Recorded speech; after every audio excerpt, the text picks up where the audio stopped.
وہاں سے وہ یہ اس وقت ہمارا پروگرام دیکھ رہے ہیں، اور وہ یہ ہم سے پوچھنا چاہتے ہیں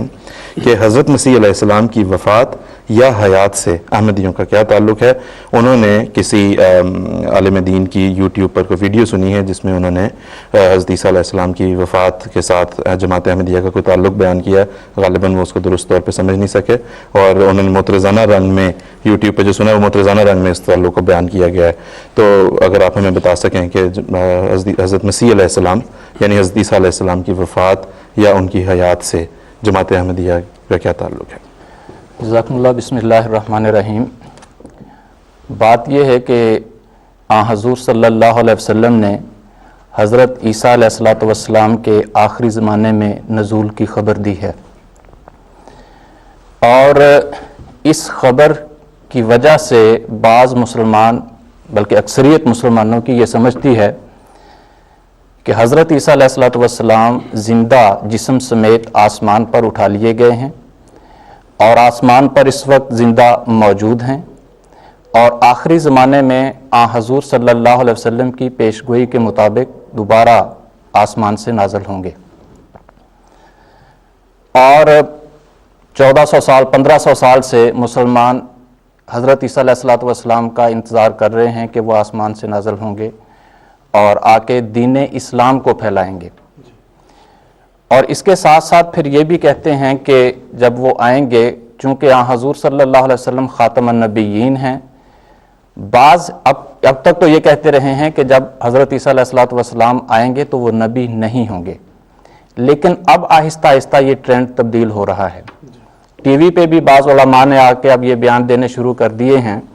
کہ جب حضرت عیسیٰ علیہ السلام آئیں گے تو وہ نبی تھے، نبی ہیں اور نبی رہیں گے۔ اب سوال یہ پیدا ہوتا ہے کہ اگر حضرت عیسیٰ علیہ السلام زندہ آسمان پر گئے ہیں اور زندہ واپس تشریف لائیں گے تو وہ قرآن کریم پڑھائیں گے، اور اگر قرآن کریم پڑھائیں گے اور ساری دنیا کی طرف ظاہر ہے پھر وہ رسول ہوں گے، کیونکہ حضور صلی اللہ علیہ وسلم کے دین کی پیروی کریں گے، تو وہ خود قرآن کریم کی تعلیم کی خلاف ورزی کر رہے ہوں گے، اس لیے کہ قرآن کریم جس کو وہ امت محمدیہ کو پڑھائیں گے یا دوسری دنیا کو پڑھائیں گے، وہ قرآن کریم خود یہ بیان دے رہا ہے کہ رسولاً الی بنی اسرائیل، کہ حضرت عیسیٰ علیہ السلام بنی اسرائیل کی طرف رسول ہیں، جبکہ حضرت عیسیٰ علیہ السلام خود کہہ رہے ہوں گے کہ نہیں، میں بنی اسرائیل کی طرف آیا تھا لیکن اب میں ساری دنیا کی طرف ہوں۔ تو یہ بات عملاً قرآن کریم کے خلاف جاتی ہے،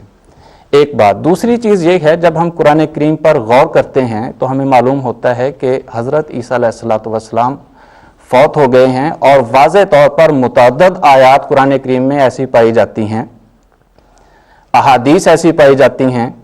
جن سے قطعی طور پر یہ ثبوت ملتا ہے کہ حضرت عیسیٰ علیہ السلام اپنی طبعی عمر پانے کے بعد وفات پا چکے ہیں، آسمان پر گئے ہی نہیں، واپس آنا تو ایک الگ چیز ہے، لیکن میں اب اس کی تفصیل میں نہیں جاؤں گا کیونکہ ہمارے پروگرام کا یہ موضوع نہیں ہے۔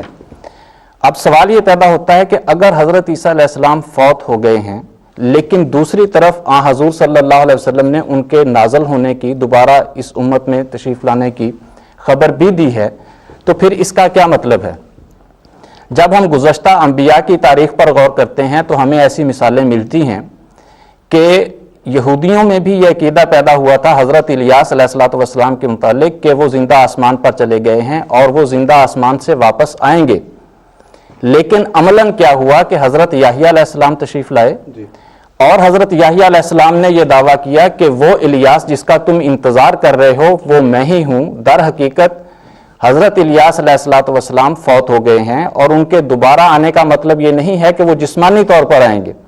بلکہ اس کا مطلب یہ تھا کہ حضرت الیاس علیہ السلام کے نام پر ایک نبی آئے گا اور وہ نبی میں ہوں۔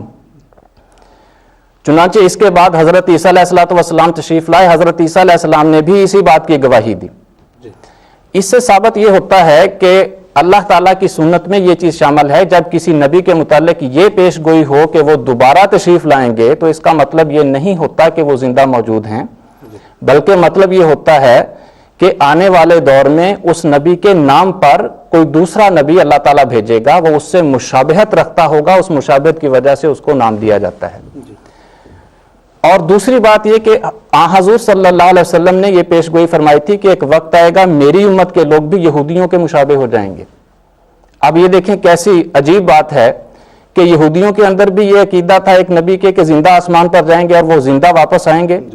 اور مسلمانوں کے اندر بھی یہ عقیدہ پیدا ہو گیا حضرت عیسیٰ علیہ السلام کے متعلق کہ آپ زندہ آسمان پر چلے گئے ہیں اور زندہ واپس لائیں گے، جبکہ حقیقت یہ ہے کہ وہ بات بھی غلط تھی اور یہ بات بھی غلط ہے۔ اور عملاً پھر وہ پیشگوئی کس طرح پوری ہوئی کہ حضرت یحییٰ علیہ السلام حضرت الیاس علیہ السلام کے نام پر آئے، ان سے مشابہت رکھنے کی وجہ سے۔ ایگزیکٹلی یہی بات یہاں بھی تھی کہ یہاں حضرت عیسیٰ علیہ السلام کے نازل ہونے کی جو پیشگوئی یہاں حضور صلی اللہ علیہ وسلم نے فرمائی تھی، اس کا مطلب یہ نہیں تھا کہ حضرت عیسیٰ علیہ السلام زندہ ہیں، بلکہ مطلب یہ تھا کہ حضرت عیسیٰ علیہ السلام کے نام پر میری امت میں بھی ایک شخص آئے گا، اور 4 مرتبہ اس کو نبی اللہ کا لفظ اس کے بارے میں حضور صلی اللہ علیہ وسلم نے استعمال فرمایا، اور وہ جب آئے گا وہ میری ہی امت سے ہوگا، اور میری امت میں اس وقت آئے گا جب میری امت کے لوگ بگڑ چکے ہوں گے۔ میری امت جو یہودیوں کی امت، جو حضرت موسیٰ علیہ السلام کی امت جو تھی وہ 72 فرقوں میں تقسیم ہوئی تھی، میری امت 73 فرقوں میں تقسیم ہو چکی ہوگی، اور حالت یہ ہوگی کہ بظاہر مساجدہم عامرہ وہی خراب من الہدیٰ، کہ بظاہر ان کی مسجدیں آباد ہوں گی لیکن ہدایت سے خالی ہوں گی۔ علماءہم شر من تحت ادیم السماء، اور علماء جن کا کام دین کو پھیلانا ہوتا ہے، اصلاح کرنا ہوتا ہے، ان کی یہ حالت ہو جائے گی کہ وہ آسمان کے نیچے خود بدترین مخلوق ہوں گے۔ تو جب ایسی صورت پیدا ہوتی ہے تو اللہ تعالیٰ کی سنت یہ ہے کہ ایسے حالات میں پھر اللہ تعالیٰ اپنی طرف سے نبی بھیجا کرتا ہے۔ تو یہی وہ موقع تھا جب حضرت اقدس محمد مصطفیٰ صلی اللہ علیہ وسلم کی پیش گوئی کے مطابق اس مسیح موعود نے جس نے حضرت عیسیٰ علیہ السلام کے نام پر آنا تھا، اس کے آنے کا وقت ہو چکا تھا، اور مسلمان بزبان حال پکار رہے تھے۔ متعدد حوالے ایسے موجود ہیں، پیش کرنے کا اس وقت نہیں ہے، وقت کم ہے،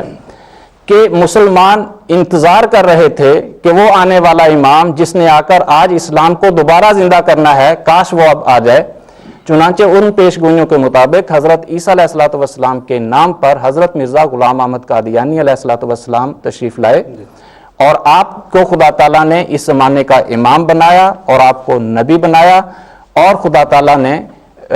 یہ جو امت کی باغ ڈور ہے، اس کی اصلاح کا کام ہے، وہ حضرت مرزا غلام احمد قادیانی علیہ السلام کے ہاتھ میں دیا، اور یہ ہمارا فرق ہے دوسرے مسلمانوں سے۔ بہت شکریہ۔